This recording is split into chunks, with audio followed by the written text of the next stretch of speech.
Hey friends, welcome back to our little corner of the world in Southern Virginia. I've got my coffee here. I haven't been sleeping real well at night because our little guy has been getting me up a lot. I think he's a little bit under the weather, not real bad, but he's been making the nights a little rough. So I have not been getting good sleep and I definitely needed some coffee. We just had lunch and I cleaned the kitchen, and so this is gonna get me through the afternoon, we hope. Anyway, it is really nice out and we're gonna make the most of it outside. We had 2 nights of really cold, freezing weather. I think the first night was in the mid to low 20s. I think it was in the low 20s here, but I didn't look at the temps, but it was supposed to get down to 26 in town, and we're always colder out here. Anyway, and then the second night, excuse me, I have a little of this congestion going around too, but the second night it wasn't quite as cold, but it still was probably in the upper 20s. Anyway, whatever the case, it just zapped the rest of the white potatoes that we had in the garden. I had them covered with the row cover, the white row cover that I use, and I figured they wouldn't make it through. That potatoes, they like cool weather, but they can't take freezing weather.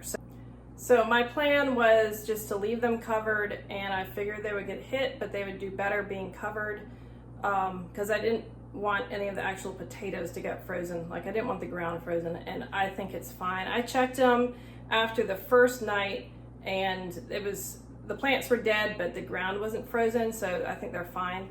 And but anyway, we need to get them out of the ground, and in that particular garden is where we're gonna let some of our chickens winter. We already have them out there in the coop, and they're young, so they need to be in the coop for a few days to learn that that's where they come back to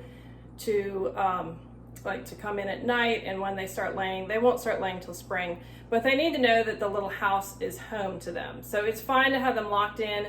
They're in really deep bedding of leaves, and then we need to work on the fence a little bit before we let them out, but we got to get the potatoes out first, then add more leaves, and then anyway, it's a few steps to get the chickens in the garden there. But so we had to bring in all our sweet potatoes from the porch. They were curing out there. We have, I don't even know how many.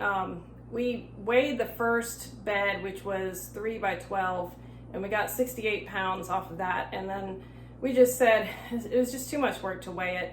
We just brought them all up. We know we got a huge harvest, several hundred pounds, and it's actually more than what we need. So the animals are getting some, and then we've been canning it. You can see back here, these orange jars here, that's sweet potatoes. I've never canned sweet potatoes before, so this is a first for us. We usually just store them, and they store really well. It's just we don't have enough room to store that many that many roots. I have a little bit more room on shelves. I've got another closet where I can put jars.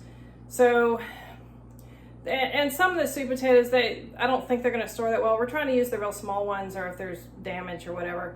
So I think we're going to end up somewhere between, 40 to 60 jars. And then that's it. I actually need to be working on apples. So we're trying to get the rest of the sweet potatoes in the closet in the back. It's a little tight. Our house is small. We don't have a lot of storage. So depending on what we do with the white potatoes, how many we get, I think we're not going to get a huge harvest.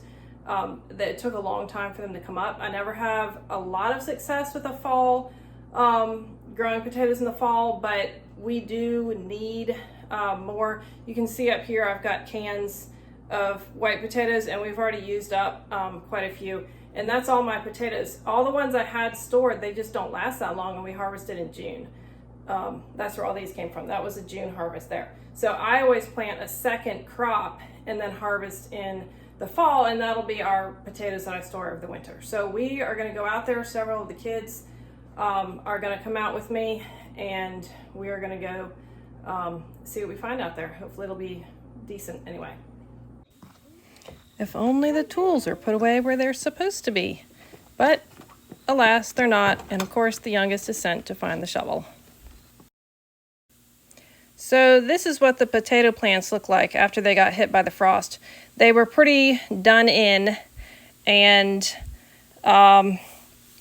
We did find several potatoes under each plant. The ones that had not been hilled really didn't have much under them, but those that had been hilled and then mulched with the hay, they had a decent amount, and they were fairly good size. So this is the little chicken pen that we use when the chickens are in the garden for the winter, and we have it full of leaves right now, so they're nice and comfortable. So this fall crop of potatoes did not sprout and come up as well as I had hoped. It's really hard to get potatoes to sprout when it's really hot out, and we had a lot of heat at the end of the summer.